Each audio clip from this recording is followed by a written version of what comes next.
What is going on, bottom line viewers? It's Mitch here with Kevole and Dilly Vanilli. Dilly Vanilli's got the fresh new sweater on. I got the big ass water bottle going on, and we are here to pick some games. So we're gonna have some fun. Kevole, the champion of picks, is back here on the pick show. So we're going to make him go first every single time because he is the champion of picks so far. Oh, okay. Yeah. The big flame season getting underway for Kevole. I'm sure he has some hockey things to plug later on in the show, which we'll get to. But we're here for the NFL. Tonight we have the Denver Broncos Arizona Cardinals game, which we'll be doing a recap of. If you guys are new to the Bottom Line View, hit the like button, subscribe to the channel for NFL recaps, NFL reactions, topic videos. I just posted one yesterday. The top 10 teams I believe can win the Super Bowl this year. Check it out. And everything else, picks.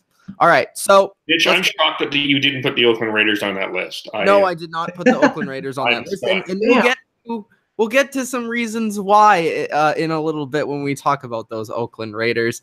So let's start off with that Thursday night football matchup between the Denver Broncos and the Arizona Cardinals. Now, this game all of a sudden became sort of interesting to me because Von Miller said in his press conference, we're going to whip their ass. So I think that just made it interesting. He said that nobody can block him and Bradley Chubb, which they actually changed their scheme a little bit to involve Bradley Chubb in the pass rush because before he was playing more linebacker, more dropping into pass coverage. Last week, he had 3 sacks because he was actually going after the quarterback. So that's good. This week, pretty good. Yeah. Will the Cardinals stop him? He said no chance the Cardinals stop him. Or he didn't say no chance, but he said especially not the Cardinals. So the Cardinals are going to have that in the back of their mind. It's going to be interesting. I think there's storylines to this game. Von Miller made it interesting. Guys, starting off with Kevole, do we think that the Broncos will punish the Cardinals this week, or do we think the Cardinals take that as motivation and get back on the Broncos? This game actually was interesting for me for a number of different reasons, but you did bring up the Von Miller smack talk. There are reports that if the Broncos do not win this game, Vance Joseph could be fired. Let's have a look. So I want to start there and talk a little bit about the Denver Broncos. I got into a little bit of a Twitter spat with Bronco fans who were praising the work of John Elway. And they were all like, well, he didn't draft all these quarterbacks that, like Trevor Siemian. He didn't draft them that high. So, he got some pretty good value out of these quarterbacks. And, he's doing okay. Is that how Broncos fans talk? Yes, I think a little bit like this, little bit of the news. Little nose snotty up here. And then they signed put a bucket load of money in front of Case Keenum, and there is a report if they do not win tonight, they are going to Chad Kelly. Chad! Hey!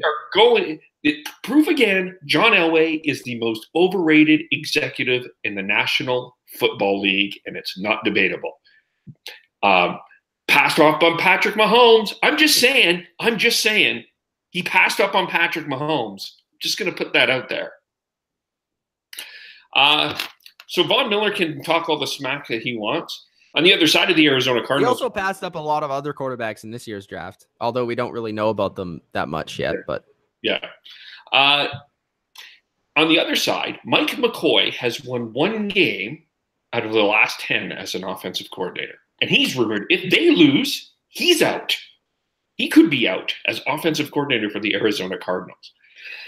I'm going to go with the Arizona Cardinals here. I think because this game is at home, and I like what I'm seeing from Josh Rosen overall. I don't think he's doing terrible. The question that I have is I think they can find a way to get David Johnson involved a little bit more. The receiver, I like that the Arizona receiving core okay. I just don't believe that Case Keenum – this is going to be a close game. This is not going to be a blowout. Sorry, Vaughn. And I just don't believe that Case Keenum can go down the field and get that last second point.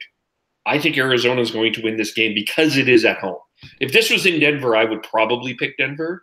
But I think because this is in Arizona, I'm picking the Cardinals. Fair enough. Fair enough. Dilly Vanilli, where are you going in this matchup, bro? All right, first off, are you joining Kevole? This is hard because Kevole has been the master of picks this year. He was 11-4 last week. I don't understand it. This guy just continues to win. But I think I got a little bit of spirit of him because he's wearing a Calgary Flames shirt. I'm wearing the Stars jacket. I think we got a little bit of matching vibes together here. So I'm gonna try to do a little bit different here. No, I'm picking the Broncos here today.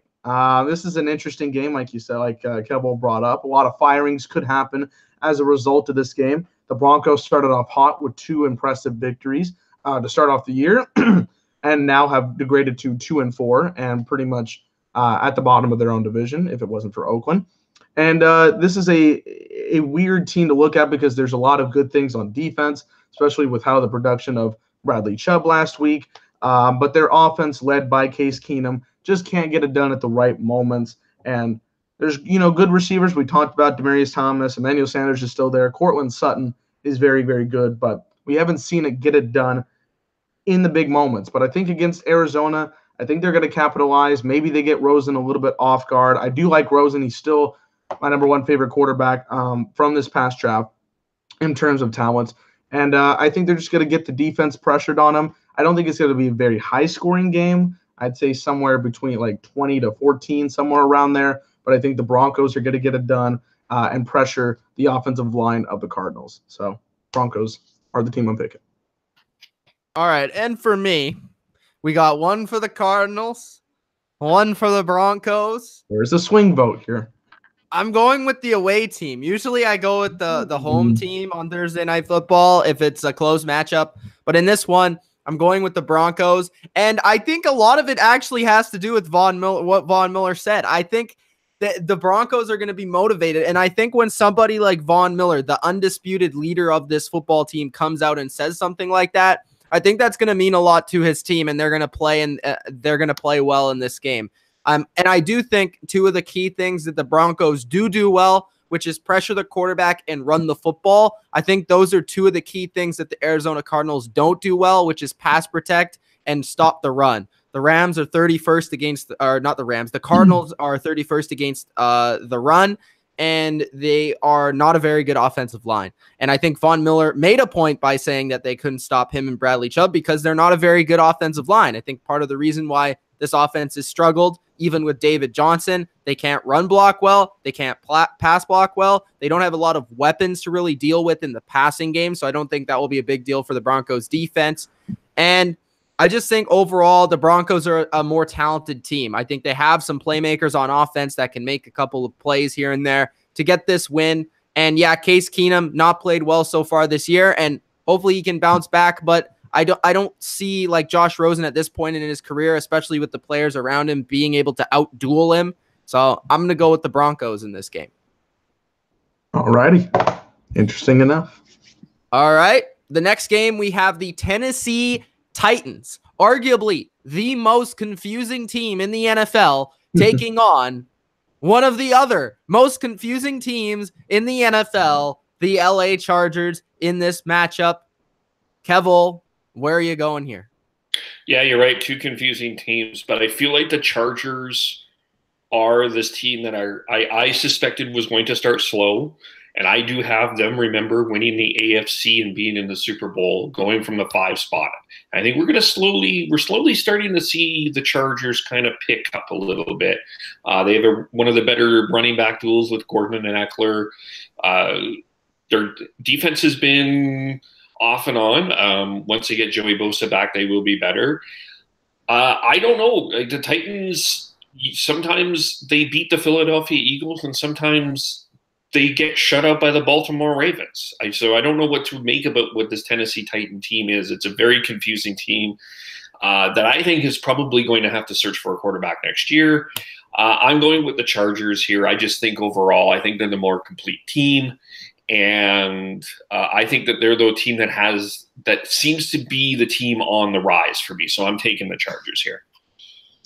Yeah, this game's at Wembley Stadium. So to add with the Tennessee confusion of what they're going to bring, we also have to deal with the fact that they're playing in London, which always can put some weird, interesting things out there. But as Mitch and I were talking about, Marcus Mariota has only thrown for over 120 yards twice this season, and one of those was 129 yards. So does it really count? The production has not been there for Tennessee. Some games you look good, some games you put up stinkers. The last two have been pretty bad stinkers. 12 combined points in the last two games. The Chargers, they've got Melvin Gordon. The guy is an absolute beast right now. Continue to let him run. Keenan Allen's not even putting up that much production, but Melvin Gordon's taking the load and scoring a bunch of touchdowns for them. And Phillip Rivers is still looking like at the top of his game. Tennessee has not been putting up the points, so I can't pick them. I got the Chargers winning. Okay. For me, I'm going with the Chargers as well, so we can make it a clean sweep. The first thing, the Titans are not a good football team. I know that they have, 3 wins now? Yeah, so 3-3. They have 3 wins, but they are a very untalented, unorganized football team at 3-3, and they just don't seem to have an identity. What is it that the Titans are known for right now? It's certainly not what they were before, which was their supposed great running game. Their defense, I guess, is their strength of their football team, but it's not elite or anything, and it doesn't really it doesn't overpower offenses. And their offensive passing game is arguably the worst in the NFL. Like Dylan said, we talked about Mariota, this passing game is garbage. They gave up 11 sacks 11 sacks. 11. Bro, when's the last time you watched a football game, especially in 2018? We see the Chiefs offense is moving, the Saints, the Patriots, the Rams, and we look at this Titans team and they look like they're playing in 1964, bro. This is just ridiculous. 11 sacks.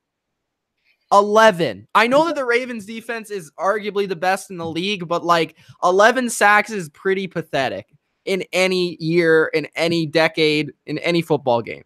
So this game, the Chargers, Kev brought it up. They're hot right now. I think they're starting to get hot, and I think they're going to continue to get hot as the year goes on. They're a very talented football team. You brought up Joey Bosa coming back soon. Right now, their defense, I think the biggest turnaround that they've had is because of their defense, and their defense has looked a lot more aggressive. They just look like they're playing with a lot more confidence.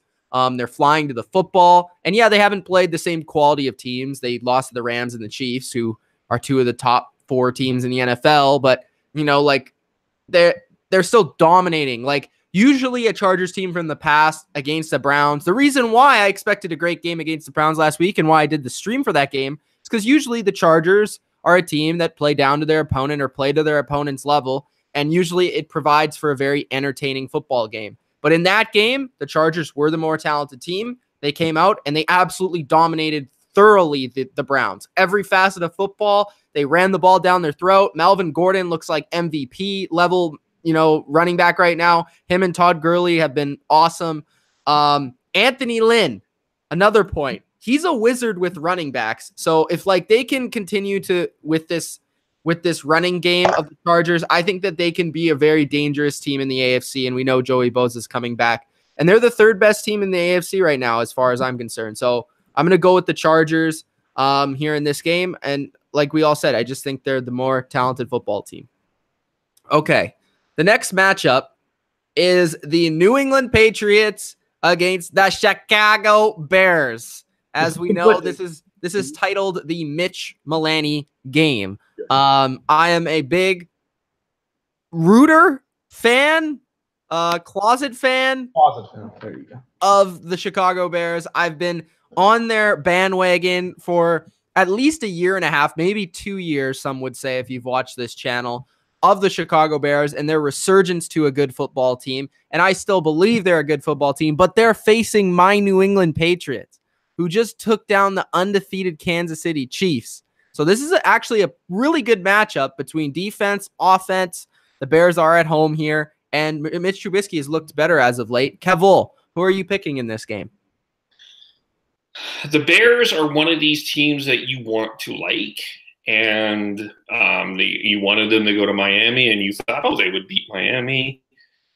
They found a way to lose that game. I think that the Bears can beat the fair to middling teams, but I think the elite teams are just not quite there yet. So you have to go with the Patriots here. I know the game is in Chicago, but I know that the Chicago defense is a tough defense, certainly a better defense than what was played last week from Kansas City. But I just feel like the Patriots' weapons are going to be too much for this Bears defense. And I just don't think that the Bears offense is going to be able to match the Patriots offense score for score, which is what you have to do when you're playing the Patriots. That's the way to beat them right now. That's how that has to go. And I don't see the Bears doing that yet. So I'm picking the Patriots. I will be doing this for 2 QBs here in this this week. We're going to look at quarterback stats against certain teams. We're looking at Tom Brady against the Chicago Bears. He's 4-0 against them all time. Usually they play every 4 years. It's one of those games. The closest game he has played against them was his first game against them, 33-30. Every game since then has been a wider win of margin, but the last win was his best game against them, 51-23. He was 30 for 35 for 354 yards and 5 touchdowns in that game. Now I get that was 2014, correct? Yes, 2014. Now I get it. The teams have differed in the last 4 years since that game happened, but as time has shown, Tom Brady has gotten the better number against the Bears, and I think he will do so again this week. Last week, Mitch and I saw that game against the Chiefs. We saw what Brady was able to do in the second half. It was a lot of high scoring. The defense kind of crumbled in that certain area, but I think this week they're going to put a little bit of pressure. We'll see what they can do. Dante Hightower, I think, is going to be a big importance to this game for them defensively. And overall, I like what both teams are bringing, but I'm a little bit I can't pick the Chicago Bears based on what they did against the Dolphins. So I'm going to pick the Patriots here. I think it'll be an interesting matchup, but Patriots got the edge. Yeah, I think this is going to be a good matchup. From a Patriot perspective, they're facing an offense that's very similar in scheme and concepts as they faced last week in Andy Reid's Chiefs. Now, the Bears do have some playmakers. Obviously, you're not going to really face a team like the Chiefs with their speed and some of their players they have, like Tyreek Hill is just unique to the NFL, and Travis Kelce's unique, and Kareem Hunt's good. So you're not going to face those players, but there's still Tariq Cohen there that you got to stop. Allen Robinson's a good player. Trey Burton's a tough player to stop. So the Patriots defense is going to have their hands full in this one because it's a scheme that they usually suffer with, and Matt Nagy's a good coach. So we're going to see how Mitch Trubisky performs here. And I'm looking to see, mostly as a Patriots fan, how the defense responds to their bad second half last week. But in this matchup, I think it's all about the Patriots offense once again. And yeah, Khalil Mack is banged up. Not sure if he's actually going to play in this game. He's been in and out of practice. So we'll see about that one. But I think the Patriots offense is just starting to click, and that's a scary thought. I mean, we've seen them 3 weeks in a row, 38+ points. Yeah, they haven't played the greatest defenses in the world, but that running game is overpowering some teams. Their offensive line's playing spectacular.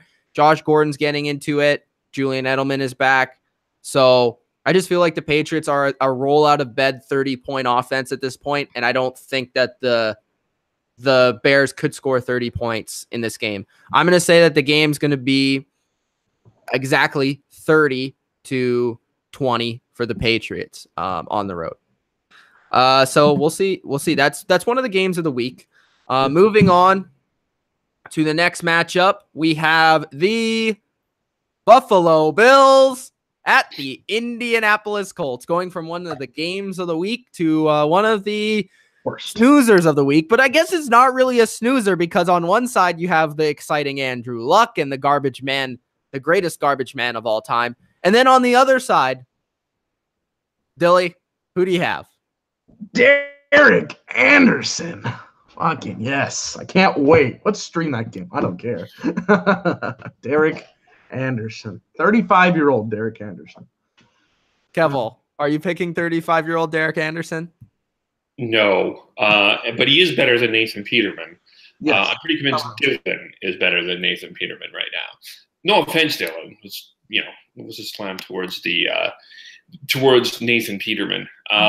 Okay, I'll take it.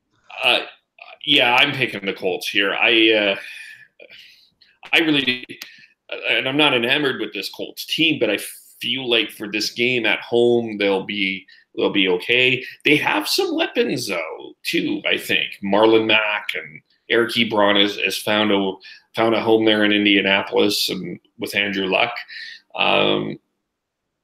They're slowly getting there, and I don't know what Buffalo is going to do.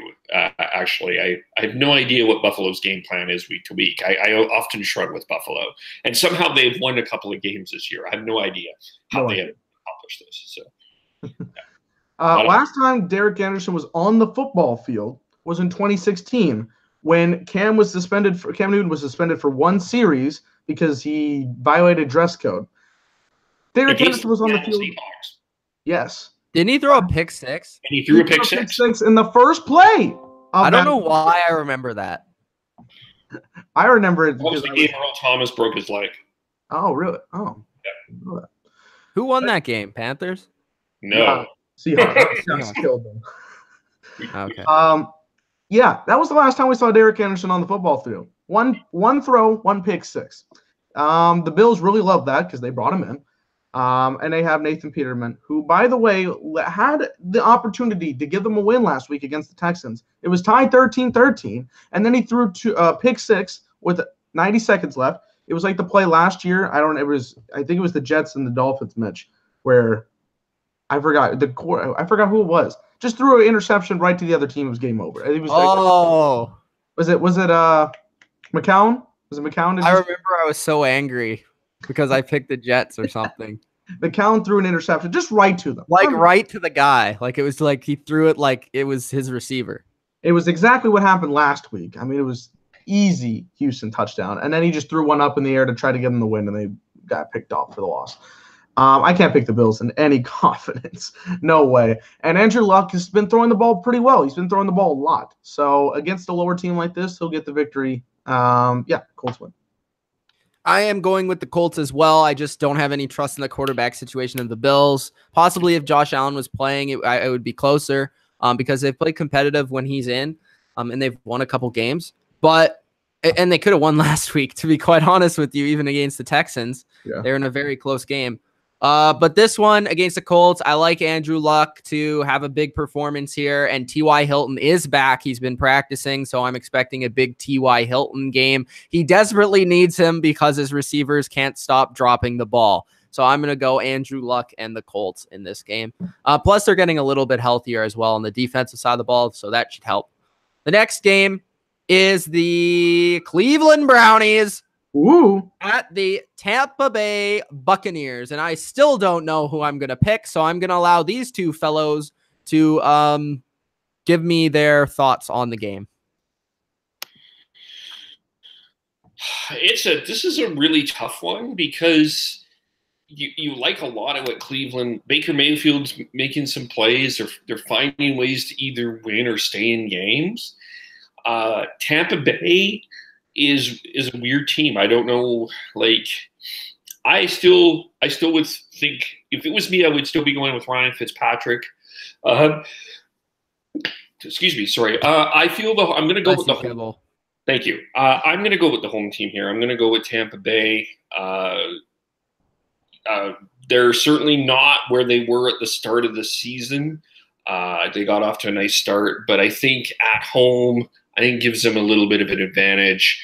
And I think that Mike Evans will have a big game. I do like that receiving core in Tampa Bay is a pretty underrated receiving core. Deshaun Jackson, the top-rated wide receiver by Pro Football Focus so far this year. Wow. Yeah. So I think is going to be a really key matchup. And Cleveland's going to run the ball. Cleveland's going to play big defense. I think it'll be a low-scoring game, but I think you're taking Tampa Bay. This is a tough one. I mean, I feel like I want to pick the Browns, but you looked at what Tampa Bay did against the Falcons last week. They almost won that game. Jameis Winston's coming in here, had a good week coming back from the suspension.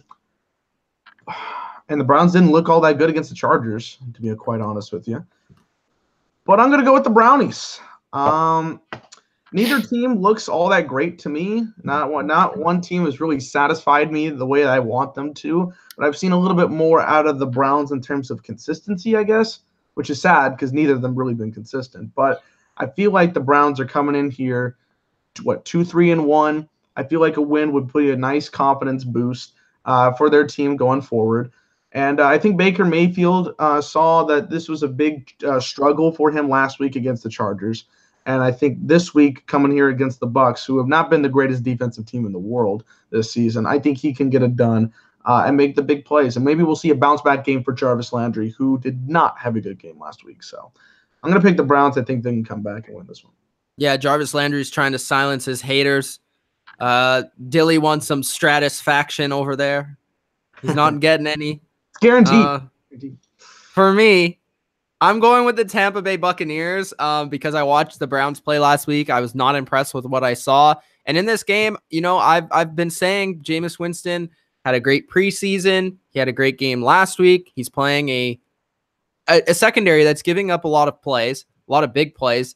And with this receiver core, Deshaun Jackson, we already brought up. Mike Evans is great, top 10 receiver. You have Godwin's playing great. You have Howard, who's making big plays. Cameron Braid, who's making big plays. They can't really run the ball, but it doesn't seem to matter. The Bucs offense is secretly and sneakily like one of the top 10 offenses right now in the league. Like they've been consistently putting up some points with Fitzpatrick or with Jameis Winston. It doesn't really matter.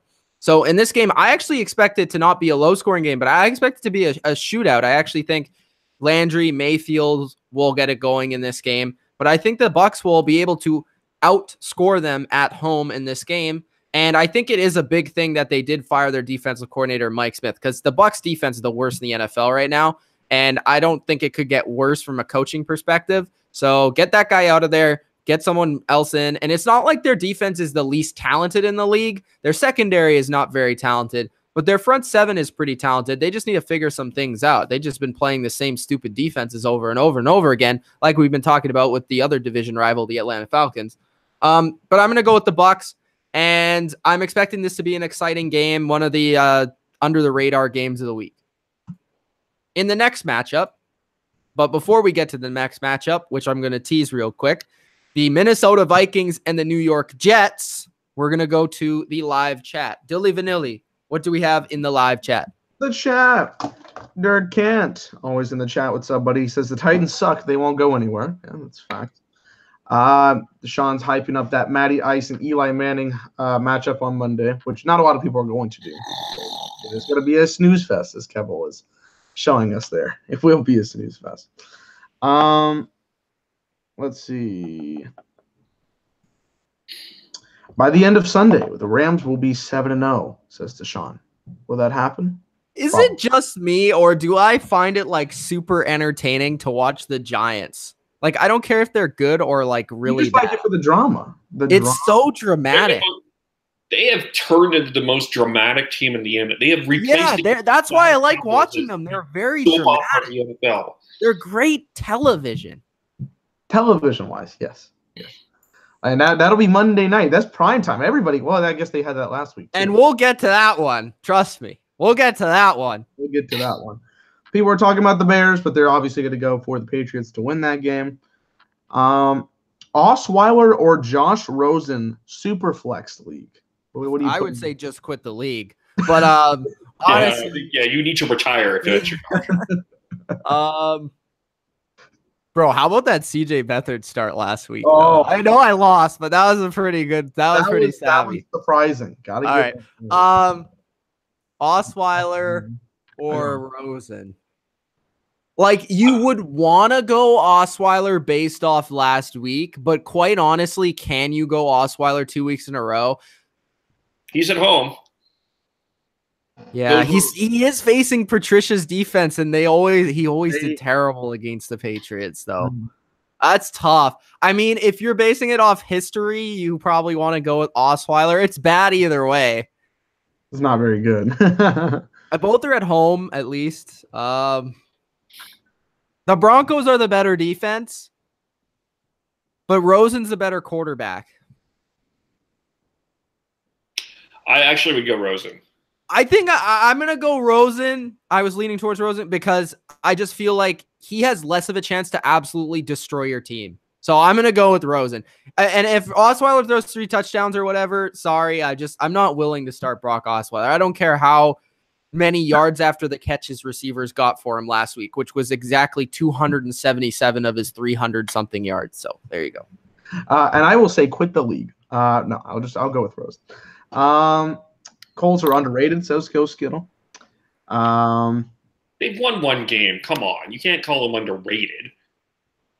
I mean, in terms of production, I mean, they've played some pretty good teams. I'm not saying they're great. Who's underrated? Colts. This isn't. They're competitive. They're competitive. They're not underrated though. Deshaun's got the Kansas City Chiefs beating the Bengals on Sunday night. We'll talk about that game a little bit later. That's a big game. That'll be a very good game. Dylan, I'm asking you, are you on streams this week? Maybe. I don't think I have. Hey, I was thinking. What are we thinking? This is tough. I always like watching my Patriots. I'm not going to stream them this week, but like I was looking at it. I want to do the Saints Ravens in the afternoon. Saints Ravens.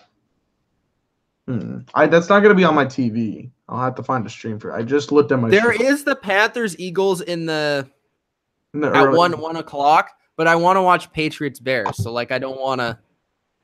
Well, that's also tough because if we do Saints Ravens, that my Cowboys are on at 3:30. I could do the Saints and Ravens, and if you want to do the Panthers and Eagles, I guess that could work. Because people were asking what streams we're doing, so I guess that could work. Yeah. All right. Let's do that. So I'll do Panthers Eagles. That'll be on my TV, and Mitch will do Saints. I'm sure that's the Fox game. Yes, that's the Fox game. And I guess Saints Ravens is the CBS game, I can imagine. Let's see here. Don't sleep on that Rams 49ers game. It got super interesting after what the 49ers did. It will get interesting. Yeah, I think. Super weird. I think Matt Breida is going to have like 200 yards, but we'll see. A party's talking about the Giants are going to upset the Falcons this week. I mean, the Falcons also had 2 wins, so, you know. It's Assweiler, according to Robot Guy. Not Osweiler, Assweiler. Not last week, bro. Got that big win. Is it not bad? And Bethel says the Colts are making the playoffs. No. I'm sorry. No. What are you smoking? I need what you're smoking. All right. Back to the games. All right. The next game was the New York Jets and the Minnesota Vikings. I think this is actually kind of close matchup here. I don't know if I'm the only one saying this. Kevole, what do you think? I know you're a big Jets guy. I like this Jets team, but I feel like the Vikings are starting to I think that Eagles game, that was a real turning point for them. And I think even that Arizona game, because that was a trap game, and they got trapped earlier in the season by Buffalo.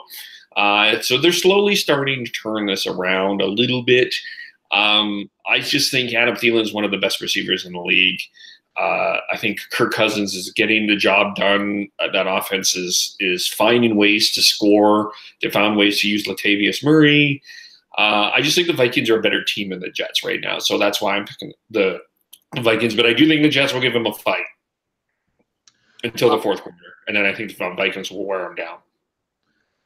Jets, they love to score. I mean, they love to put points on the board. Do they love stopping teams? No, not really. But they love to score points. They put up a lot, 42, I think, against the Colts last week. They also gave up 34. But that being said, this is going to be a competitive battle. Quincy Enunwa is hurt, so that's one thing to look forward to. Jermaine Kearse is probably going to get a bigger role this week. Robbie Anderson, for the love of God, do something, because 1 week you're not there, 1 week you are.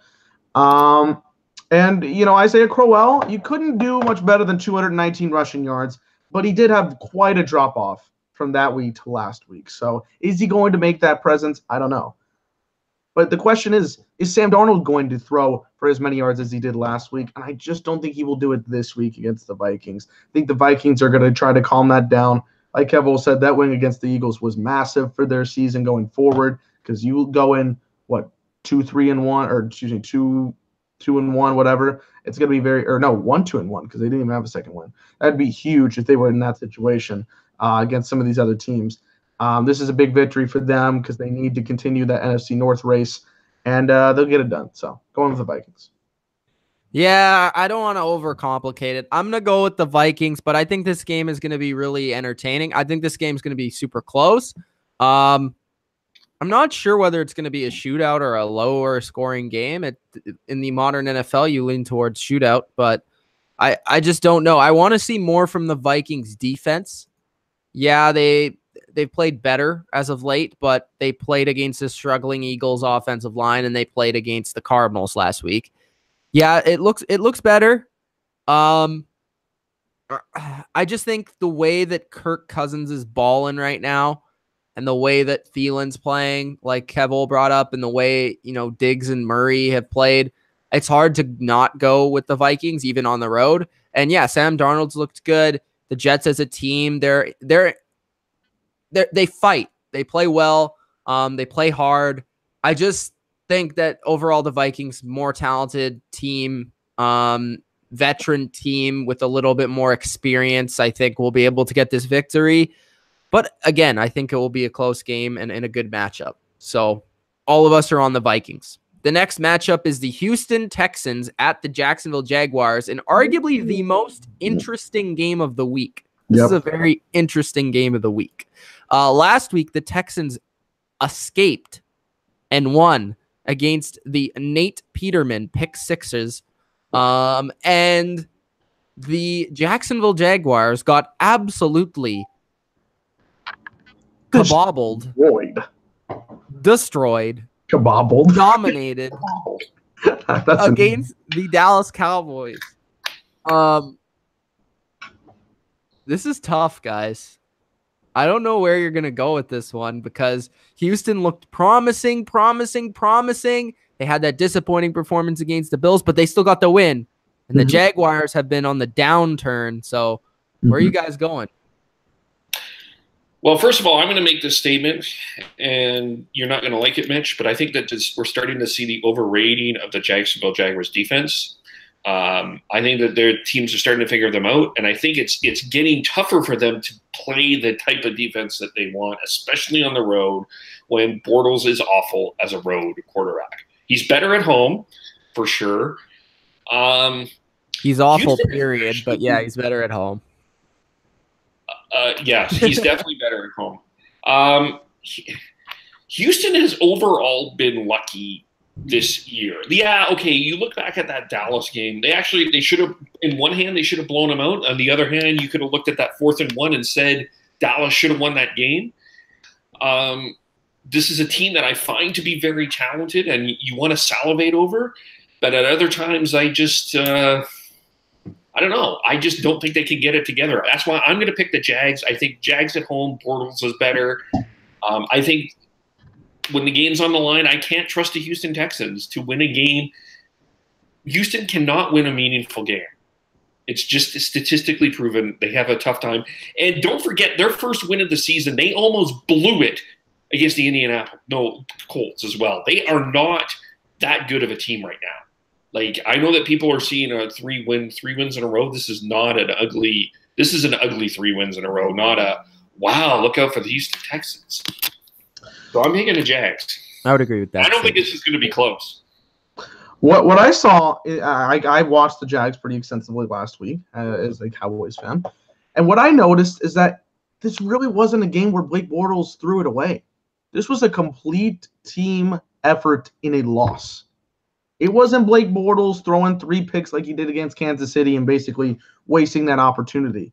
It was a full collective unit of bad defense, bad gameplay, bad strategy. Again, a lot of injuries also on this team, which does play into a factor also. But a consistent team effort in that loss. Other than the interception that Blake Bortles threw, which again is the same shit he does where he steps up in the pocket or steps back for 3 and then just throws it up in the air like it's nothing. Other than that interception, it really wasn't on Blake Bortles. So with that in mind, I think that they are in a downslope right now, and I'm going to pick the Texans to win this game. Deshaun Watson is getting back in his mode. I know he didn't play very great against the Bills. No, the Texans didn't play very well. And Will Fuller has not been there the last 2 weeks. We still got DeAndre Hopkins who's going to put it in. I still think Will Fuller, before these 2 games, he had a touchdown in every game with Deshaun Watson. So if he comes in and makes the touchdown, his presence is going to be known. And I think that they are going to get it done on offense just a little bit more to get it done. And I think Mitch brought this question up, and I think this is a good question. Are we going to question the value of Leonard Fournette not being on the field every single week? There's a lot of questions there going forward. So I'm going with the Texans.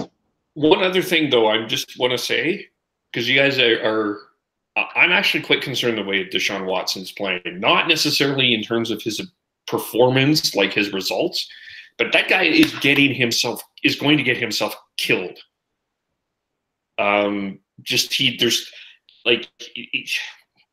He's playing a very dangerous style that is not in this league at this point.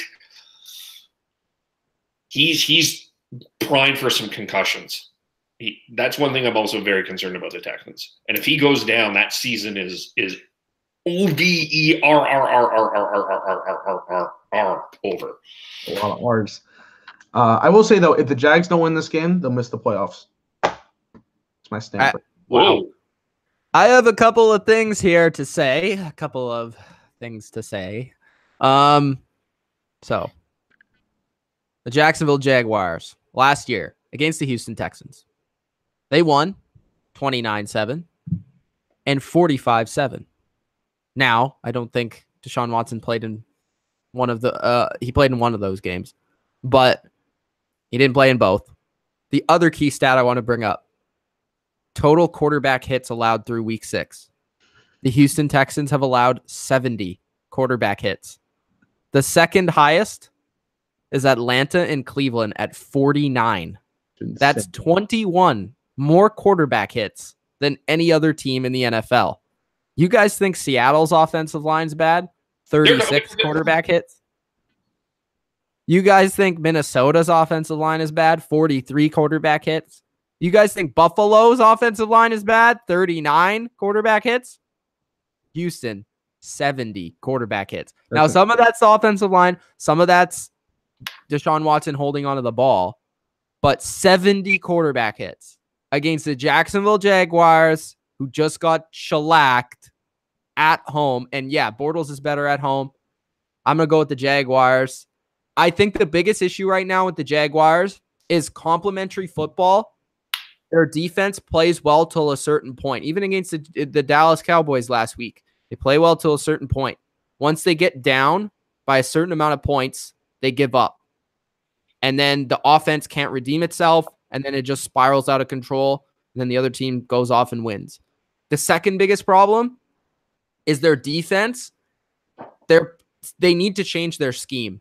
I feel like we're seeing this year the unraveling of the Seattle Seahawks cover 3 scheme. Like, every team that plays that style is getting absolutely destroyed on defense. Everybody knows how to beat that defense now. It's like the same what happened against the Tampa 2 defense back in the early 2000s when the Bucs played it and then everybody else started playing it. The same thing's happening. You see, the Bucs play it. The Falcons play it. The Jaguars play it. Who's another team? Even to a certain degree, the Bengals and the Vikings style of defense is a similar style in their own right, but that style of defense is not working either. Like, these certain styles of defenses that have been sort of created off of the Seattle style are just getting shredded. And I feel like Jacksonville, because they play such a simplistic style of defense, it's not their actual players. It's just their scheme getting shredded. So I feel like they need to change what they're doing on defense. If they can change what they're doing on defense, then they can become a better defense, a better team overall, and play better complementary football. And again, I brought up that tweet. I tweeted it out. Like, how valuable is Leonard Fournette? Is he really... I know I've seen all the stats like, oh, the Jaguars play, the Jaguars are more effective offense. They're more creative without Leonard Fournette. But when you actually look at the victories and like just the style of way that they want to play as a team, they need Leonard Fournette in there to play that certain style. And with TJ Yeldon, as good as he's played at times, he's not Leonard Fournette. So Leonard Fournette needs to, garner a little bit more respect in terms of what he's been able to do for that football team and the style that he's been able to bring to that football team. And the one big time playmaker that they're missing on offense, because they don't have it at quarterback. They don't have it at receiver. They don't have it at tight end. So I just think they're missing that guy a lot. And there's a lot of issues with the Jaguars right now, but there's some issues with the Texans. And I think bad offensive lines don't travel well. Give me the Jaguars. Next game, Lions at the Dolphins. Dilly Vanilli This is going to be an exciting one. Yep. Who do you got, bro? This was the hardest game of the week for me. I did not know who to pick in this game. The Dolphins have given me, the good wins over the first couple of games of the season, then some really bad losses. Then they beat the Bears. They, for God forbid, they fumbled at the 1 yard line when it was the easiest touchdown you could get.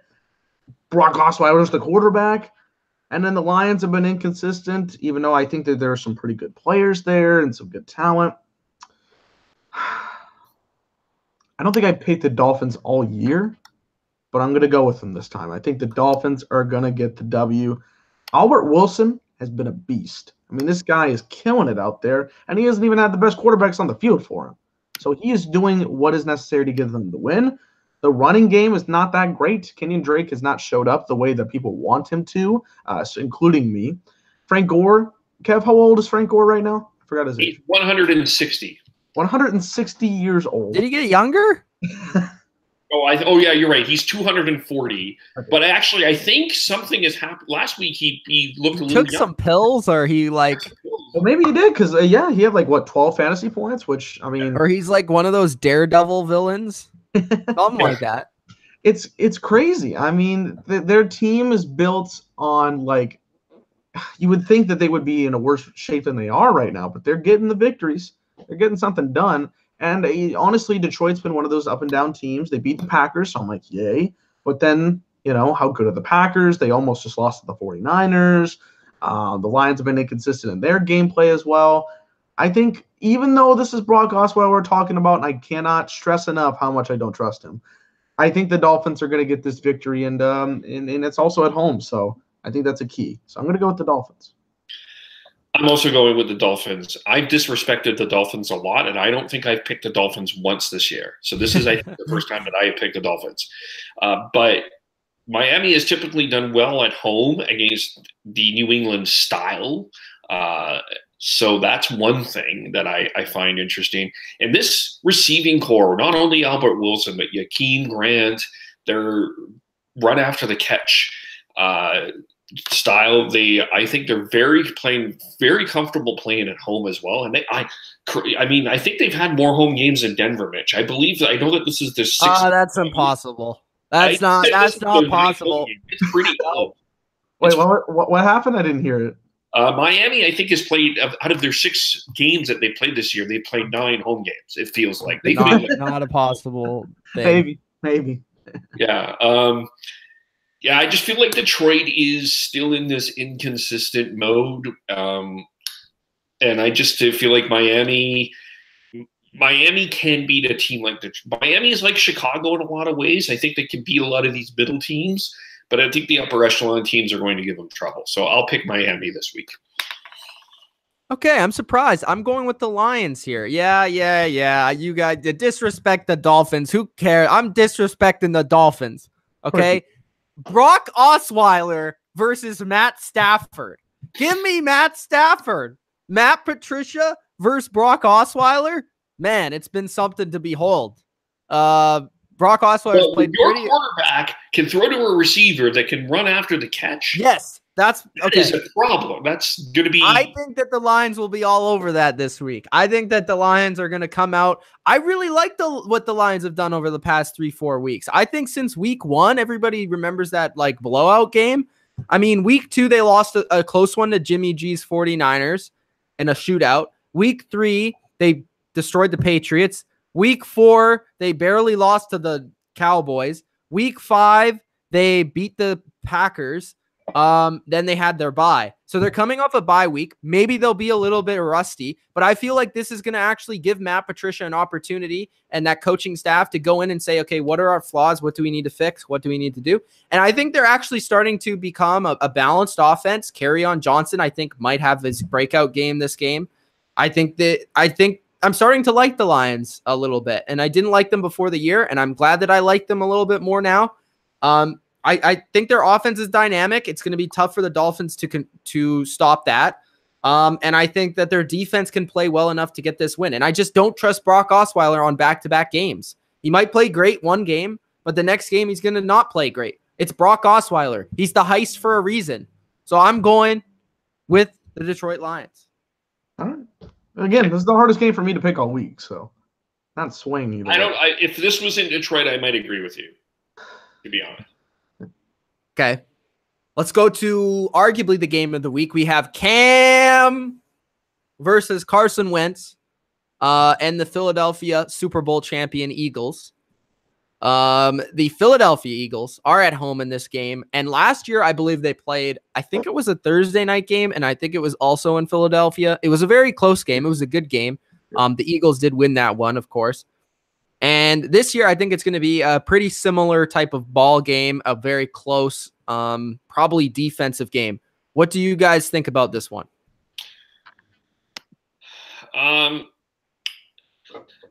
Carolina got off to a great start last week against Washington. It looked promising and then did not at the end. It was the opposite, actually. Oh, was it? Okay, maybe. Sorry, you're right. But they played. Yeah. My point is they played a half of football. Yeah.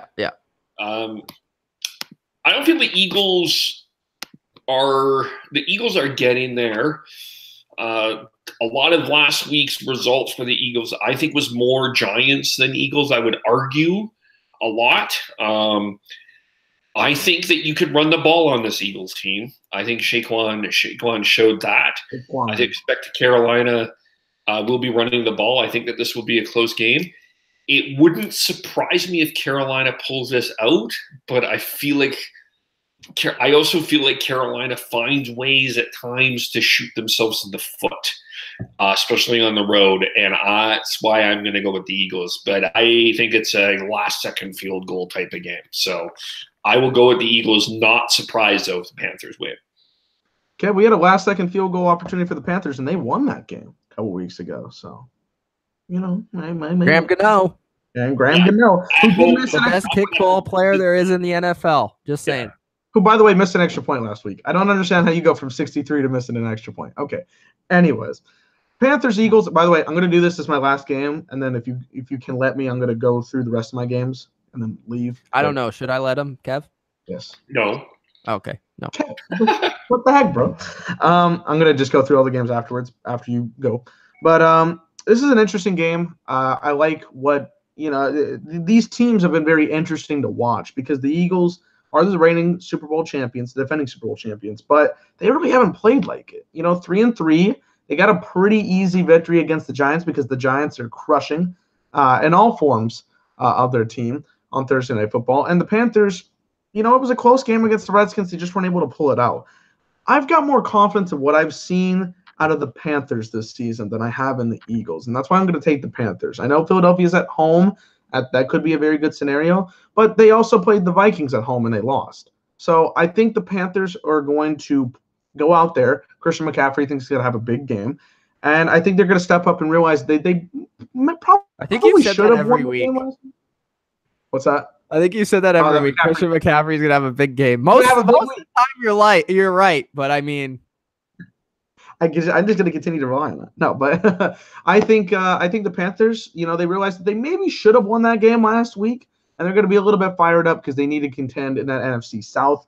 And yeah, I'm going to go with the Panthers.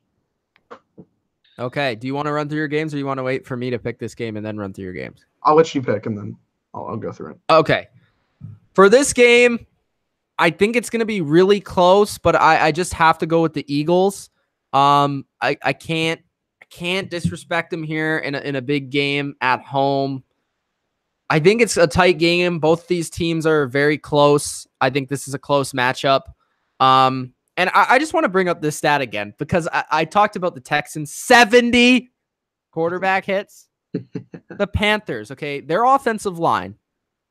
Tell me how many players, Dylan, can you name on their offensive line? On the Eagles or the Panthers?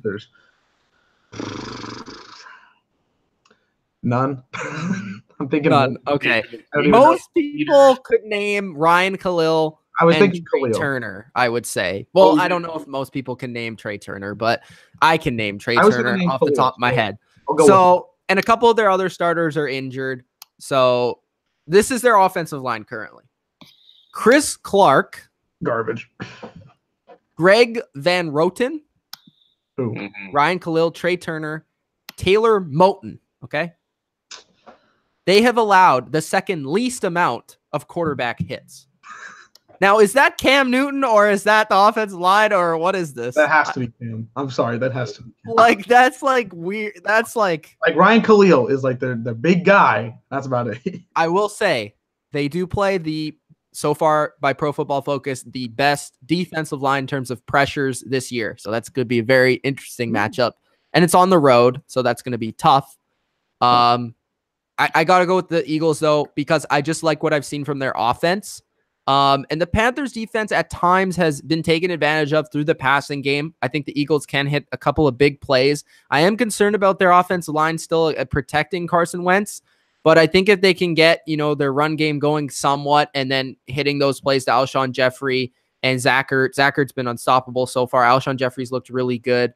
Better than even last year. So I'm going to go with the Eagles because I just like what I've seen from Carson Wentz getting back from that injury. But I would not be surprised if the Panthers won. I think it's two very even teams, and it's going to be a really good game. Yep. Billy Vanilla, give us your rundown. All right, so I got 5 games to talk about. I'll do these real quickly here, and then I got to head out because I got to go to work. Saints-Ravens. Ravens got a nice victory over the Titans and a shutout. They looked good, but the Saints are more dominant. I love that we got to see a little bit of Mark Ingram before the bye week, and I think he's going to have a big importance on this game. Even with Ted Ginn going on, going to be very good. Saints are going to beat the Ravens. Cowboys-Redskins, interesting matchup. We saw the Redskins pull out a nice victory against the Panthers, and we saw the Cowboys do their thing against the Jaguars and really put an emphasis on the season. This is the biggest game for the season for the Cowboys so far because if they don't win, they're going to be pretty behind in their division. And it's going to be very difficult going forward if they don't get this victory. And plus, they'll be at the switch of 1 win, 1 loss, 1 win, 1 loss. That inconsistency cannot happen. I'm going to go with the Cowboys because Dak is 4-0 against the Redskins. He has got their number right now. And I think the Cowboys saw what they can do in their offense last week, and they're going to continue to do so. Maybe not 40 points, but they're going to get up enough points to win that game against the Redskins in a crucial divisional matchup. Rams 49ers, CJ Beathard, what the hell were you doing? I can't believe you showed out on Monday Night Football. I got to put some respect on that because I didn't give you respect before the game. I would love to give them that win, but I just don't see it happening because the Rams are the Rams and they're still very dominant. This isn't their biggest challenge to date, but they need to continue to win these games that they should win. So that being said, Rams are going to win that game for me. Sunday Night Football. By the way, the Rams 49ers game was Sunday Night Football. But now it is the Bengals and the Chiefs, 2 very interesting teams. We saw what Patrick Mahomes did last week in that Sunday Night Football matchup against the Patriots, just throwing the ball like it was crazy. That second half was great for him. The Bengals have been the surprising team for me. Did not expect them to do anything this season, and they've got the talent. Tyler Boyd, A.J. Green. They got Andy Dalton somehow doing his thing, and Joe Mixon is Joe Mixon. So this is a very interesting offensive matchup. Burfict's still going out there throwing elbows. Get him out of the league, please. Thank you very much. And I like what both teams are bringing here, but I got to go with the Chiefs. They're the hotter hand. I know they did lose, but they only lost by 3, and they put up 40 points. They got to fix that defense, though, because they are the worst defense in the league, and they're being helped out by the fact that Patrick Mahomes is Patty Mahomes. So get that going, but I think the Chiefs will win. And in the dumpster fire game of the week, Giants versus Falcons. Bro, it's not dumpster fire to me. I'm be tuned in, wide-eyed. Oh no, the drama's there. The drama's there. I love it. Okay, but the Giants, from far away, have been the worst-looking team all season. They have no chemistry. This whole team, the owner's speaking about how Odell should be putting up more production on the field. Shut up. You're not helping the situation at all either because you're not seeing the situation of the quarterback is garbage. Your offensive line is garbage. You have 2 players that give a shit, and you're going to yell at them for it. Saquon Barkley is already back in this game right now, and he's the only reason that this Giants team even has a chance against the Falcons. The Falcons put up the Falcons defense is atrocious. The Falcons defense is probably the 30th worst. Okay, before I was gonna rant about this during the game, which I will, but like Dylan, before you go, bro, if Eli doesn't do anything in this game, like seriously, everybody should see how bad he is if he doesn't do that in this game. If he doesn't throw for You know what? I'll go even lighter. If he doesn't throw for 250 and 2 touchdowns, he sucks. I was thinking 250, and I'll go light 2 touchdowns. If he doesn't do that, there must be a petition on change.org to get him out of the league. I mean, it has to happen at some point. He is awful. I get it. The offensive line's not very good, but Flowers is gone. You can't even put this on Ereck Flowers now. So there's nothing good about this team. And even if their offensive line is bad, Saquon had 229 scrimmage yards last week. I mean, players are still going to do their thing. Falcons are going to win because they put up more production. And even though their defense is bad, the offense for the Giants isn't going to score unless if Odell throws 50-yard touchdowns like he did 2 weeks ago. So that's my picks, and I will leave at that. See you guys. Peace, Dylan. All right, Dylan. Have a good one.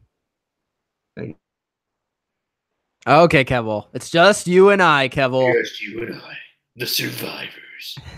Kevole, real quick, you watching Daredevil when it comes out? Yes, I am. That comes out tonight. That comes out in... Comes out tonight? Yes, it does. Bro, you just got me super excited. I thought it came out tomorrow. But I guess tomorrow is Friday, so... Tomorrow is Friday. It comes out tonight. And apparently, the reviews are, this is the best season yet. That's what I've heard. I hope you guys are watching it as well, because I'm... Yeah. Might do a review on the podcast. All right, there we go. Cheap plug. So the next game we are going to go to, I'm kind of losing track here. The New Orleans Saints and the Baltimore Ravens. So this is, to me, the game of the week. I think it's an awesome matchup. Baltimore Ravens have looked dominant at home, specifically. Their defense is, in my opinion, played the most consistent throughout the year. You could argue the Bears, the Ravens. It's at least top 2. They had 11 sacks last week against the Tennessee Titans, and they're playing a top 3 offense in the NFL with the team that just got back Mark Ingram. They're hitting full stride. Their defense is looking a little bit better. Kevole, what do you think about this matchup? Did you know? I need to confirm something here. Did you know that the Baltimore Ravens have not allowed a touchdown in 10 quarters? Well, they did not allow a point against Tennessee. They did not allow a touchdown against the Cleveland Browns, and they did not allow a single point against the Pittsburgh Steelers in the second half of that game. You and I and Dylan and AC and Mike, I think, though I don't know if AC did, but all 4 of us in the season preview picked the New Orleans Saints to win the Super Bowl. Mm-hmm. I'm picking the Ravens to win this game. I understand the Saints' talent and that offense. I think Sean Payton is a wizard. I think bringing Mark Ingram back is going to bring in some confusion and stuff. But the Ravens get up for these type of games specifically. They play the Pittsburgh Steelers. It feels to me that you could make the argument that you could see this game in February. The Ravens are coming along. No, I said, and they were number 9 on my teams that can win the Super Bowl, because I feel like with their defense and they have the chance. Basically, to sum up what I said, they have the chance to become the most balanced team in the AFC. If Flacco can play like he did back when they won the Super Bowl, and their receivers and everything that they have going on. Yeah, and they have they don't have Alvin Kamara, but they have a pretty solid running game. They use Ladarius Jackson wisely, and their defense has come to play. And I personally think they're the best defense in the league right now. At home in Baltimore, I'm going to go with the Ravens. And the Saints defense is good, but I think on the road against this Ravens team, I think it's going to be tough. Yeah, this is a really difficult one for me to pick. But you brought up a key point. We did pick the Saints to win the Super Bowl. And if we do think the Saints are a Super Bowl team, they're going to have to go into some tough environments and win. And I think the Ravens, Baltimore is probably the most underrated, undervalued home field advantage. I think it's a very difficult place to play. And so far, it shows by their record there so far this year and by the way they've played and dominated. But I think in the modern NFL, offense beats defense. And I think Sean Payton is going to come with a game plan. I think Drew Brees is going to play well. And I know that they don't play as well as they do on the road as they do at home. But I think their balance and their ability to throw the Ravens off with some misdirection and play action and stuff of that nature, I think they're going to take a page or two from some of the Patriot games that have been played over the last couple of years from the Ravens. And I know they're not the same players per se, but same scheme, same sort of defense. I think that the Saints will score like enough to win. I think it will be like 24-21 or something like that, where the Saints are just able to do enough on offense. And I think their defense is starting to come together with a strong run defense, which I think is going to be a big thing against this Ravens team. If they can stop the run at least good enough, then I think the Saints can win this game. And if you put the ball in Flacco's hands and force him to make the plays to win the game, then I think that Drew Brees is going to be able to make more, and I think that's going to be the difference. So I think, 24-21, 2017, 23-20, something like that. It's going to be like a 4 or 3 point game for the Saints, in my opinion. Yes, I could see the Ravens winning this game. No doubt. I think it's going to be the game of the week, and I'm very intrigued to see how the Ravens defense plays against this offense, how this offense plays against this defense. And the other matchup I'm really looking forward to is how legit are these defenses and offenses on the other side? What's the potential of Flacco in this offense? What's the potential of the Saints defense? Because we know the Saints defense was good last year, but we haven't really seen it so far this year. We've seen moments of it. We haven't seen full things of it. And we've seen the Ravens offense, when it's clicking, it's really hard to stop, but we haven't seen that so far this year for a full game. So we'll see what happens. I think it's going to be very intriguing, and I think this is a very telling game for the rest of the season. But when you're a team that I say is going to the Super Bowl and winning the Super Bowl, you need to win a tough road game during that stretch, and I think the Saints can do it this week. Going to be a good game. Yeah, for sure. The LA Rams against the San Francisco 49ers. This is the game that you said, watch out for that game. So what do you mean by that, Kevole? Well, they played a doozy last year on Thursday Night Football with the funny uniforms and all of that. The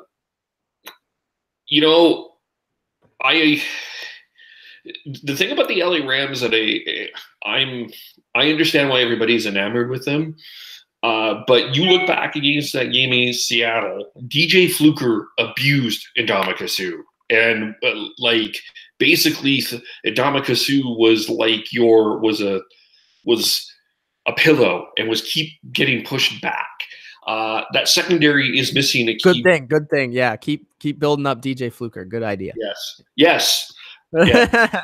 I heard rumors. And that secondary is not great. And that team on the road isn't as high powered as they've been at home so far, except in Oakland. But they have found ways to win and found ways to make plays when they want. So I think the 49ers are going to make this close, but I do think that the Rams are going to, if we were doing spread, I would take the Niners in the spread part, but I don't know what the line is at this point in time. I think the Niners are going to score some points, but I think at the end, the Rams will make that key defensive play when they need it, and they will make that key offensive play when they need it. There's a lot of injuries on that Rams team too right now. -9.5 Rams.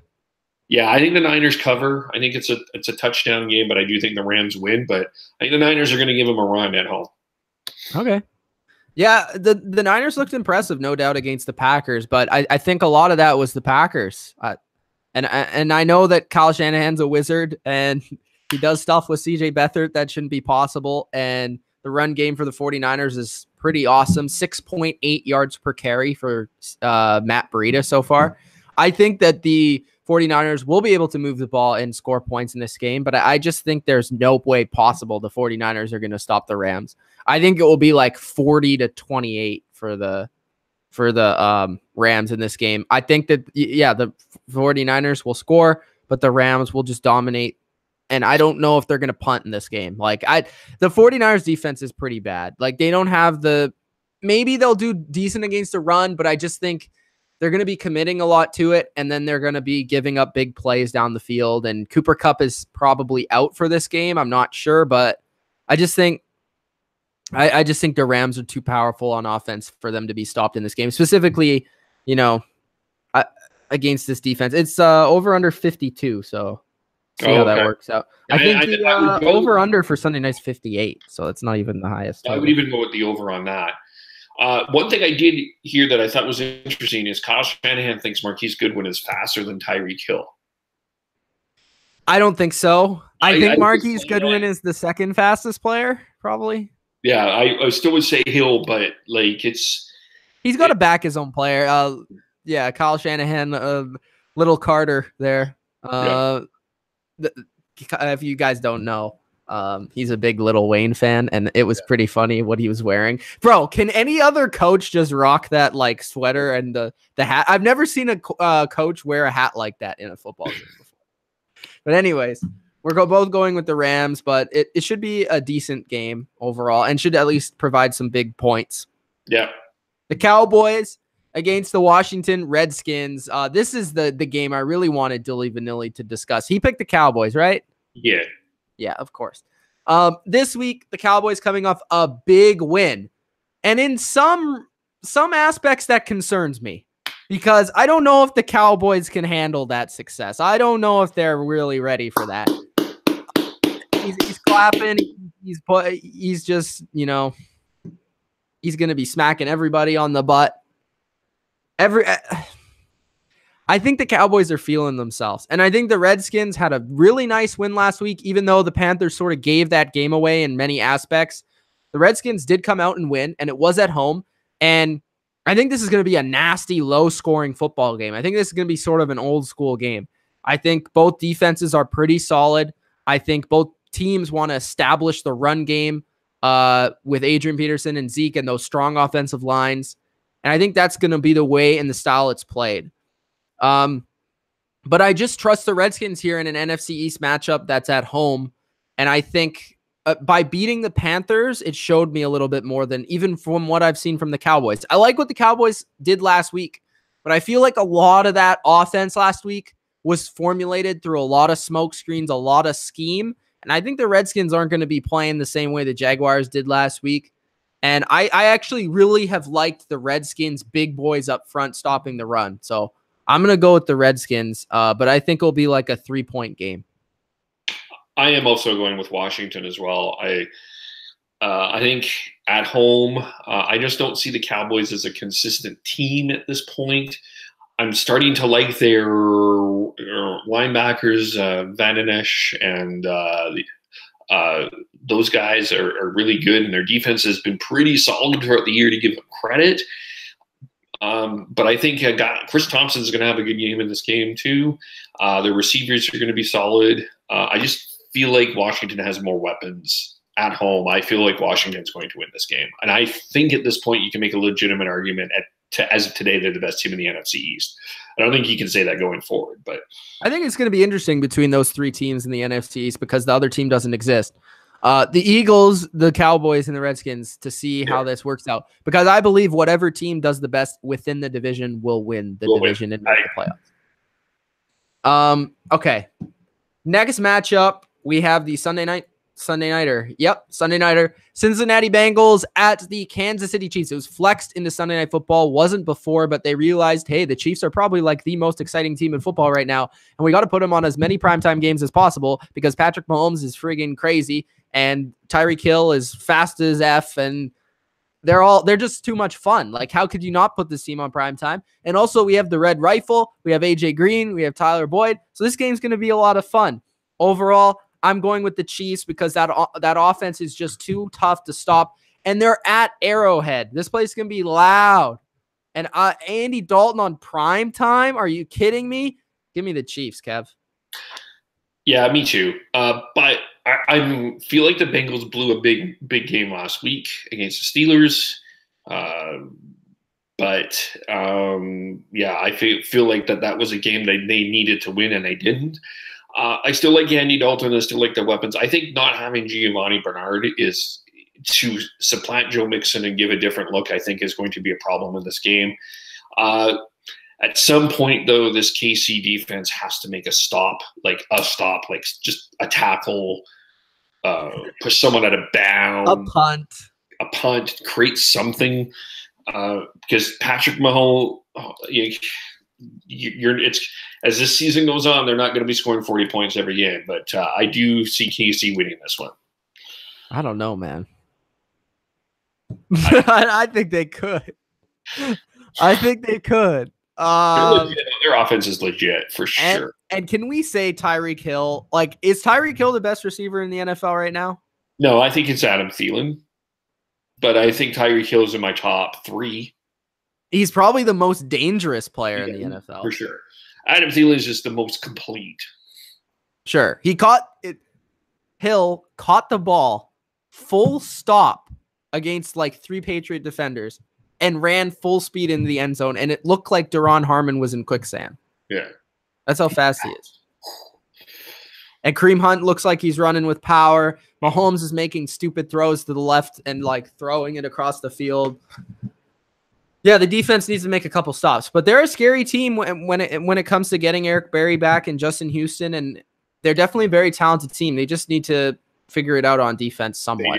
They need to make a couple stops here and there. So, but Chiefs. Okay. And the last game is, of course, the Eli Mannings versus the Atlanta Falcons. Kevole, I'll let you start. Well, I actually want to point out that this is actually the 2 best rookies in the NFL going head-to-head, Barkley versus Ridley. I did say Ridley would be the offensive rookie of the year. I think it's probably going to be Barkley, but Ridley has been fantastic. And to give Steve Sarkisian some credit, this offense has been pretty good, even without Devontae Freeman. They have found ways to score points for the most part, especially at home. The defense is just too injured at this point in time to make a lot of stops. I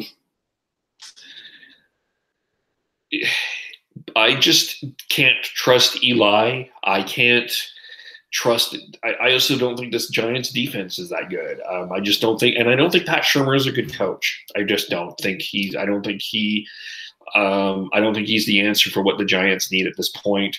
I think they need to start going in a different direction. I definitely think they need a new quarterback. I think we would all agree on that. I'm going to go with the Falcons here at home. I think it's probably going to be one of those 40-35 typical Atlanta Falcon games because Barkley will go off, Beckham will go off, and somehow Giant fans will somehow defend Eli at some point because, they got 30 points. Everything's going to be okay, which would be the second time in like 962 years that they've scored more than 30 points. They did it once this year, and before that, they haven't done it since 2015. Yeah. So, I'm going to go with Atlanta here. I just don't see this Giants team. If it wasn't for the entertaining factor of this guy talking about this guy and this guy talking about this guy, this team should not be on Monday Night Football. This is a horrible football team, but they're entertaining as F. So they're on Monday Night Football.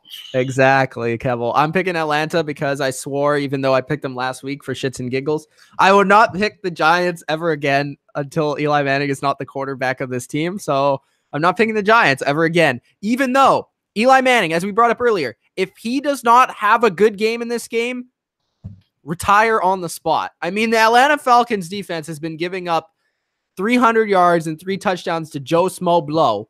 Yeah. And now they're playing Eli Manning, supposed Hall of Fame quarterback, with Odell, Sterling Shepard, Evan Ingram back, Saquon Barkley. Are you kidding? Yeah. Come on.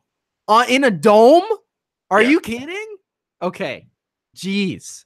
But they should, and this is going to be the thing after this game. This is going to be the thing. Giants fans are going to say how good Eli played after this game. Even though they're going to lose, they're going to be like, oh, look at Eli's stats. He was so good. No, it's they need to move on. They need to move on from Eli.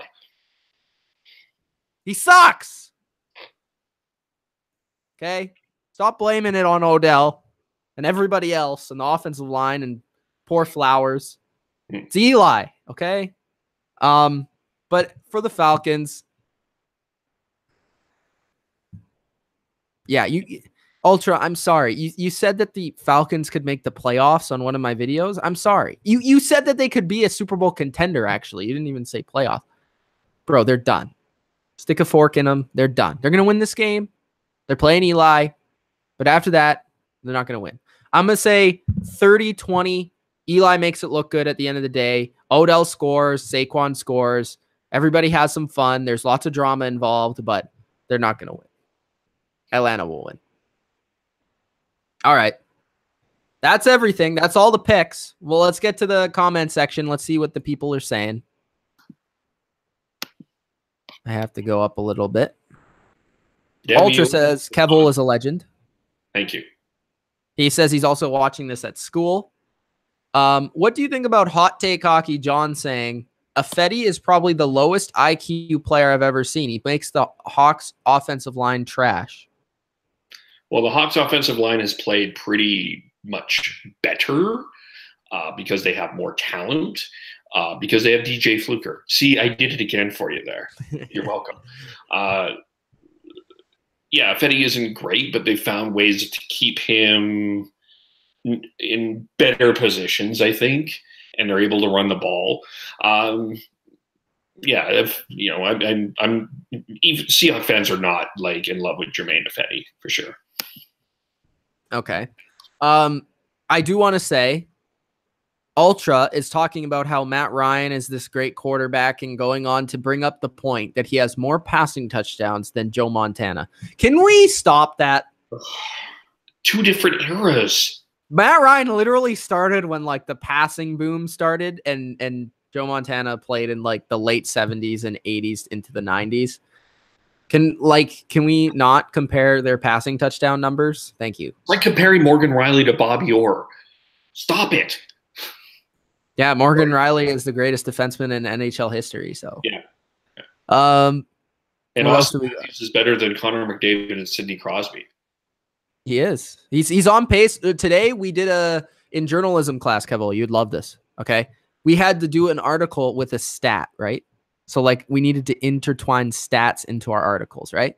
Yeah. So our team picked a 4 how Austin Matthews is on pace for 186 points in this NHL season. What do you think about that? Well, that's a fact. Okay. Continuing on. Parties, top 5 quarterbacks: Rodgers, Brady, Breeze, Rivers, and Mahomes. What do you think of that top 5? Not bad. I don't think I'd have any disputes with those 5. Contrasting it to Ultra's top 10 is Brady, Breeze, Rodgers, Mahomes, Ryan, Rivers, Cousins, Ben, Goff, Newton.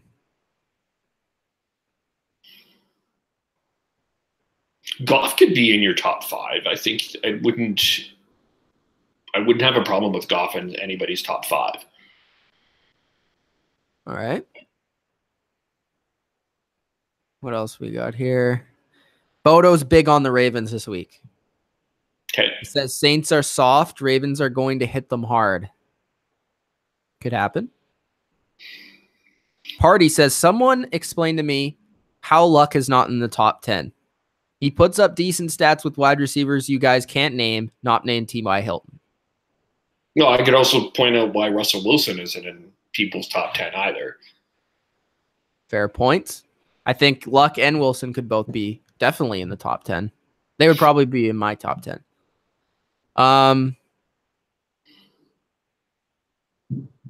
What else we got here? 21 rushing offense in the Ravens versus the Saints' #1 rushing defense, says Michael. Interesting. I didn't know they were #1. I knew they were doing well, but I didn't know they were #1. Ultra's power rankings. Oh, I just scrolled down by accident. And there's a lot of comments. Oh, also, Bodo said Ben is better than Ryan. What do you think of that? I would have to agree. They won that game against each other. He's found ways to win a couple of games this year. I would agree that Ben is better than Ryan. Ultra says Rams 1, Saints 2, Patriots 3, 4 Chiefs, 5 Vikings, 6 Chargers, 7 Steelers, 8 Panthers, 9 Ravens, 10 Eagles. My top 5 are the Rams, the Pats, the Chiefs, the Saints, and mine 5th is Chargers. Hate all you want. Yeah, it's either I wouldn't. I think the 4 is fairly obvious. My 5 is the Chargers. I think my 6 is the Vikings. Vikings, Eagles. Vikings, Steelers, those are fair. That's a fair 10 he has in there. I would just have a slightly different order. Number 8. I'm gonna say the Seahawks. This is gonna anger Seahawks. I'm gonna put Seahawks at 8 at this point in time. This point in time, I think they're 8. 9 would be Steelers, and 10, maybe Washington. All right. Party says, I don't think the Panthers should be in the top 10. And Turtle says something interesting here. Patriots shouldn't be above the Chiefs. The Chiefs should be proud of losing in Foxborough. Oh, that's what most teams say. Yeah, we're proud of losing. Also, Party was very upset that I said Tyreek Hill, saying AB, Thielen, Odell, Hopkins are all way better than Tyreek. Well, I don't think so. I said watch the games because let's also look at stats, just pure stats. I don't know the stats. I'm just going to look them up and see what happens. All right. D-Hop could be in your top 5. No, I'm saying Tyreek is number 2 right now for me, personally. Hill, okay. Hopkins has more yards. Hill has 6 touchdowns. 6 touchdowns. I just think he has 567 yards on 34 catches. Like, this guy catches the ball every time, and he could score a touchdown. To me, that's more valuable than a guy that's going to catch 8 passes for 100. I'd rather have a guy that's going to catch 3 for 120. I'm just being honest. That's my opinion. Because Hill's impact on a defense, to me, exceeds Hopkins. Because you need to be aware of Hill on every single play because he's going to burn you on every single play. Well, Hopkins, that's not the case. Well, Hill can do both, though. Hill can catch the 8. I know he can. I'm just saying that is the biggest part of his game, which I don't think Hopkins possessed that part of that game. What I like about Thielen is he can be that blanket when your quarterback is in trouble. You know where Adam Thielen is. When you're scrambling around, Adam Thielen will be there. You can say that the same with Hill. Definitely Hill is faster than Thielen. I just think that Thielen feels like just a little bit more of a complete receiver right now. But it's like arguing like Picasso or Picasso. They're both great receivers.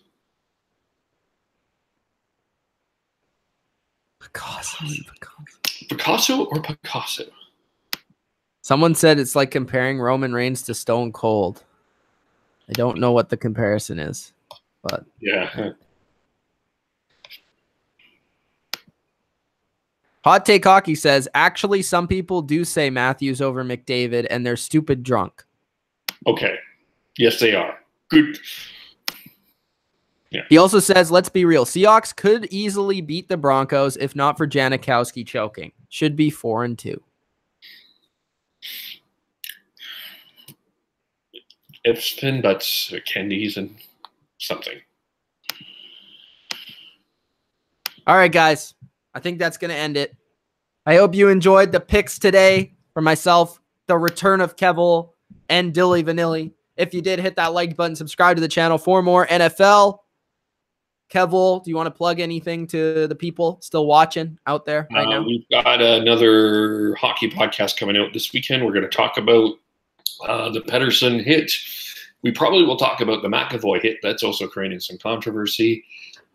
Canucks off to a good start overall. We might talk about Matthews McDavid. We may get into that and a bunch more in the hockey podcast later on this weekend, probably on Saturday. And where can they find that hockey podcast? Breaker.com, Kevole. Go follow him at Kevole. You can find the link in the description. Also, guys, go subscribe to Hot Take Hockey if you haven't already. I am part of that channel. So if you guys support me, support Hot Take Hockey, we are one. So go subscribe over there. There is a big game tonight. Oh, yeah. It is the Toronto Maple Leafs taking on the Pittsburgh Penguins tonight at 7 o'clock Eastern time. I'm tuning into that one. I might even join John for a portion of that live stream, just depending on when he's back and how the game's going and Thursday night football, because I got to pay attention to that because that's my job, number one. But if I can get on there for a little bit, I will. So I hope you guys enjoyed again from Mitch and Kevole. Peace out.